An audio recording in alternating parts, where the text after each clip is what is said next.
हाँ, ये बात जरूर है कि ये विधानसभा हो या लोकसभा हो, ये लोकतंत्र का सबसे बड़ा मंदिर है।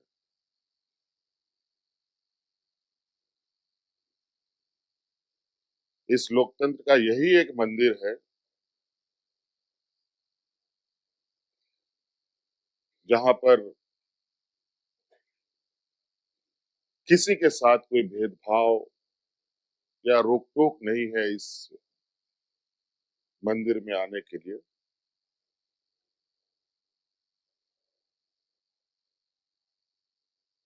भले व्यक्तिगत रूप से हम अपने अपने विचार जरूर रखते हैं, लेकिन इस मंदिर का जो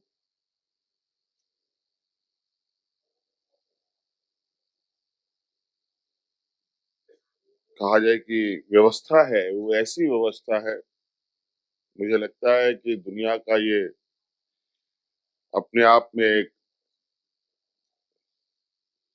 अलग ही इसकी एक आयाम है, जहां सभी लोग, सभी वर्ग, सभी जात धर्म के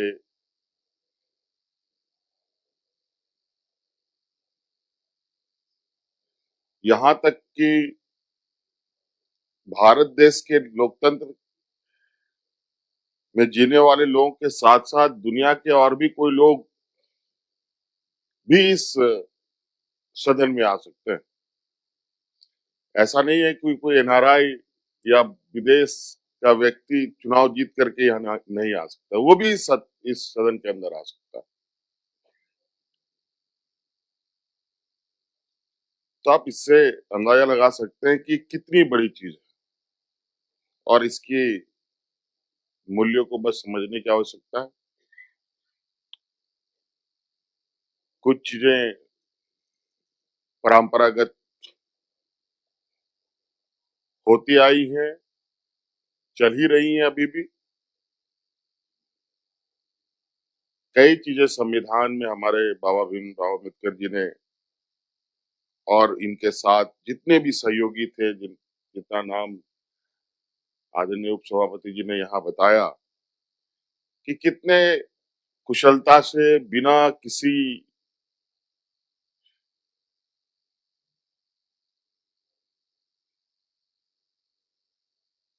विवाद के इस संविधान को तैयार किया गया। इस संविधान को तैयार करने में कितने दिन लगे, कितनी बैठकें हुई, कितनी संशोधनें उसमें डाली गई, लेकिन ऐसा कोई भी, मुझे नहीं लगता है कहीं से कोई खबर भी आई हो कि इसमें बैठे लोग कि आपसी कोई ऐसी विवाद हो जिसकी वजह से यह संविधान आगे नहीं बढ़ा।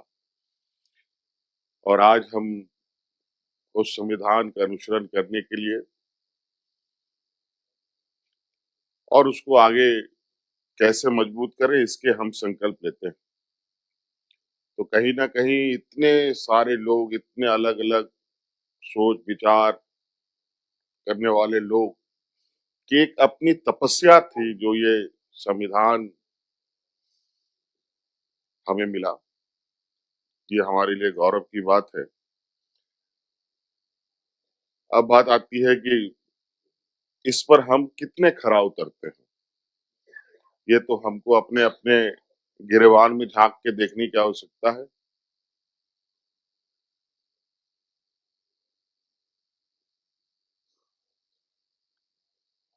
बहुत कम ही होता है कि किसी के कहने से कोई कुछ अमूलचूल ऐसे परिवर्तन ला पाता हो। हाँ, ये बात है, कुछ पारिवारिक संस्कार होते हैं, कुछ सामाजिक संस्कार होते हैं,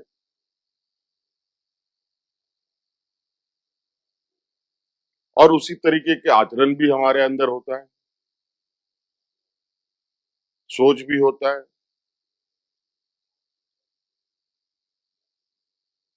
और कुछ कुछ जलवायु परिवर्तन, जलवायु का भी असर होता है।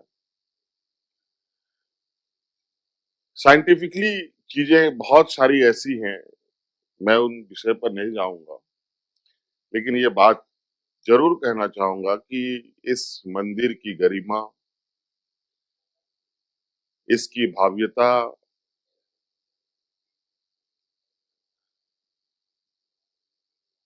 मंदिर, मस्जिद, गुरुद्वारा की जो आवाजें हैं,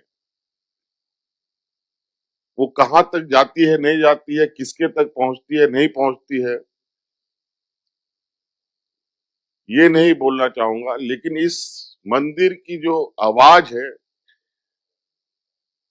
वो चाहे हिंदू हो, मुस्लिम हो, सिख हो, ईसाई हो, गरीब हो, अमीर हो, सबके पास जाता है। इसको कोई, और ये एक ऐसा व्यवस्था है जिसके माध्यम से ये देश बंधा है, और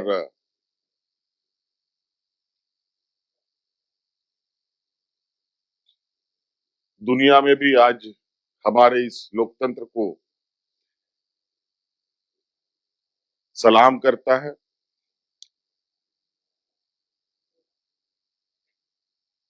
मंदिर, मस्जिद, गुरुद्वारा से लोग सलाम नहीं करते,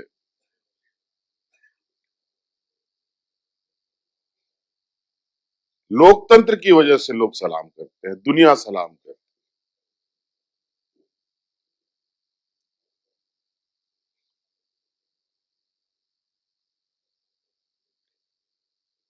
और ये कितना मजबूत बना रहे, कितना हम और इसको मजबूत कर सके, ये हम सब पर निर्भर करता है। अपनी भूमिका हम कैसे निभाएं। यहाँ बहुत सारे ऐसे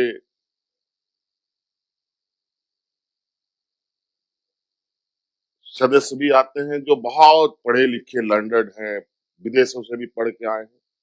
बहुत सारे ऐसे भी हैं जहां इन लोगों ने कोई डिग्री हासिल नहीं की, और अगर हम देखें, हमारे इतिहास के पन्नों को भी पलटें, तो बहुत सारे ऐसे विद्वान रहे हैं जहां कभी किसी स्कूल में ना उनकी पढ़ाई हुई, ना शिक्षा, ना दीक्षा, लेकिन अपने कर्मों से, अपने आचरणों से, अपने व्यवहारों से, अपने कार्य कुशलता से दुनिया में लोग आज भी उनके नामों को जानते हैं। तो सीखने का कोई उम्र नहीं, और इंसान में बड़ी अच्छी खासियत चीज ये है कि एक अच्छा इंसान कब बुरा बन जाएगा कोई नहीं कह सकता, और कब बुरा आदमी अच्छा बन सकता है ये भी कोई नहीं कह सकता। इसीलिए कभी भी कोई बदलाव हो सकता है। आज हमारे जो अग्रणी नेता रहे हैं, आज मैं थोड़ा सा कुछ पन्नों को पलट के देख रहा था कि आज हमारे सत्र में, हमारे इस विधानसभा में जो पहली बार चुन के आए हैं 20 सदस्य आए, 2 बार जो जीत के आए हैं वो 24 सदस्य हैं, 3 बार जो जीत के आए हैं वो 17 सदस्य हैं, 4 बार जो जीत के आए हैं वो 12 सदस्य हैं, 5 बार जो जीत के आए हैं वो 4 सदस्य हैं, 6 बार जो जीत के आए हैं वो 1 सदस्य है, 7 बार जो जीत के आए हैं वो 2 सदस्य है, और 9 बार जो जीत के आए हैं वो 1 सदस्य है, जो आदरणीय स्टेफन मरांडी जी। और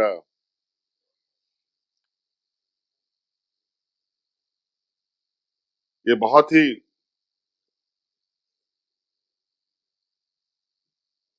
एक ऐसा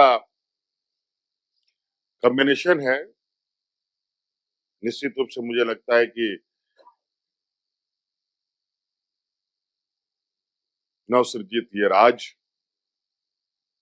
ठीक है, आज 25 साल हो गया, 25 साल से पहले बच्चा पैदा हुआ, घुटने के बल चला, कोहनी के बल चला, गिरता, लड़खड़ाता, उठा पटक होता रहा। लेकिन ये बात भी सही है, एक नौजवान जब अपने युवा अवस्था में आता है, अपने पैरों को मजबूत करता है, फिर उसके बाद वो नौजवान ना गिरता है, ना लड़खड़ाता है, वो मजबूती से आगे चलता है। और अब हम इसी रास्ते पर आगे इस सदन को भी ले चलेंगे, इस राज्य को भी ले चलेंगे और सभी लोग हम लोग मिलकर, चाहे पक्ष के हों, विपक्ष के हों, सभी की सहभागिता इसमें ज़रूरी है। इसलिए आज के इस कार्यक्रम में आप सभी लोगों का बहुत-बहुत उपस्थिति के लिए आभार, धन्यवाद।